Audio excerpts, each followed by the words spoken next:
আসসালামু আলাইকুম friends, welcome back. So viewers, কেমন আছেন সবাই? আশা করছি সবাই আল্লাহ তাআলার রহমতে অনেক সুস্থ রয়েছেন এবং সুন্দর রয়েছেন। আমি রেজন বলছিলাম, আপনাদের মধ্যখানে আরেকটি ভিডিও নিয়ে উপস্থিত হয়ে গিয়েছি। সো ফ্রেন্ডস, আপনি যদি দুঃখের মধ্যে থাকেন, কষ্টের মধ্যে থাকেন, তাহলে এটা আপনি বুঝে নেবেন যে আল্লাহ তাআলা আপনাকে মহব্বত করেন, ভালোবাসেন। হ্যাঁ, যখন আপনি দুঃখের মধ্যে থাকেন, কষ্টের মধ্যে যখন থাকেন, তখন আরও রবের নিকটবর্তী হইতে পারেন। সেটা কিভাবে? যখন কষ্টের মধ্যে থাকবেন তখন চোখে পানি আসবে, রবের কথা বেশি মনে হবে, যার কারণে আল্লাহ তাআলার কাছাকাছি আরও আপনি যাইতে পারবেন। এজন্য যখন বিপদ আপদ বালা মুসিবত আসে বা যে কোনো একটা ঝামেলার মধ্যে পড়ে যান, তখন আসলে আপনি মনক্ষুণ্ণ হবেন না। আপনি আল্লাহ তাআলার সিদ্ধান্তের উপরে সবসময়ের জন্য খুশি থাকবেন এবং ধৈর্য ধারণ করবেন। নিশ্চয়ই আল্লাহ তাআলা আপনার জন্য উত্তম কিছু রেখেছেন।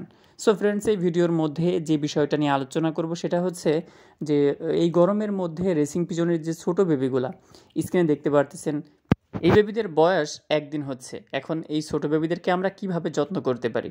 সো ভিউয়ার্স, একটি ভিডিওর মধ্যে আমি বলেছিলাম যে দেখেন, যদি অতিরিক্ত ঠান্ডা হয় সেক্ষেত্রে যেমন আমাদের কবুতরের বেবিগুলো অসুস্থ হয়ে যাওয়ার চান্স থাকে, ঠিক অতিরিক্ত গরমের মধ্যেও কিন্তু বেবিগুলো অসুস্থ হয়ে যাওয়ার চান্স থাকবে। এর জন্য আমাদের একটু যত্ন করতে হবে। দেখেন, সবসময়ের জন্য লফট পরিষ্কার করার চেষ্টা করবেন। আর যে পাত্রের মধ্যে কবুতরগুলো দীর্ঘ 18 দিন তাওয়া দিয়ে বেবি ফুটাইছে, এই পাত্রটাও সবসময়ের জন্য পরিষ্কার রাখবেন। বুঝতে পারছেন? তাওয়াটা আর কি, যেটাকে তাওয়া বলি আমরা। সো এই তাওয়াটাকেও ভালোভাবে পরিষ্কার রাখতে হবে, পরিচ্ছন্ন রাখতে হবে। যদি অতিরিক্ত ড্রপিং বা যদি আপনার ময়লা জমা হয়ে থাকে, এখান থেকে দুর্গন্ধ সৃষ্টি হবে, এখান থেকে গ্যাস সৃষ্টি হবে, সেক্ষেত্রে বেবিদের কিন্তু আপনার সমস্যা হতে পারে, বেবিগুলা কিন্তু অসুস্থ হয়ে যেতে পারে। আর একটি ভিডিওর মধ্যে এটাও আমি বলছিলাম যে কবুতরকে কন্টিনিউ আপনার স্যালাইন দিবেন, ইলেকট্রোলাইট যে স্যালাইনটা রয়েছে এটা দিবেন, সপ্তাহে 2 দিন দিবেন। দেখবেন যে কবুতরগুলো সুস্থ থাকবে। অনেকে বলছেন যে ভাই কবুতর পাতলা পায়খানা করছে। সো আপনি যখন এই ইলেকট্রোলাইট স্যালাইনটা দিবেন তখন কিন্তু আর পাতলা পায়খানা করবে না। অনেক সময় কবুতরের পেটের মধ্যে কৃমি থাকে, কৃমি থাকলেও কিন্তু কবুতর কন্টিনিউ পাতলা পায়খানা করতে পারে, সারাটা বছরই পাতলা পায়খানা করবে। সো কৃমি কোর্স আপনারা করিয়ে ফেলবেন যখন ঠান্ডা একটা দিন থাকে, যখন বৃষ্টি হচ্ছে, সেই সময়টাতে আপনারা কৃমি কোর্স করিয়ে দিবেন। প্রচণ্ড গরম পড়ছে, হঠাৎ করে দেখবেন যে বৃষ্টি শুরু হয়ে গেছে, টানা 2 থেকে 3 দিন বৃষ্টি হচ্ছে। এই সময়টাতেও কিন্তু আমাদের বাড়তি যত্ন নিতে হবে আমাদের রেসার বেবিদের, বিশেষ করে ছোটো বেবিদের।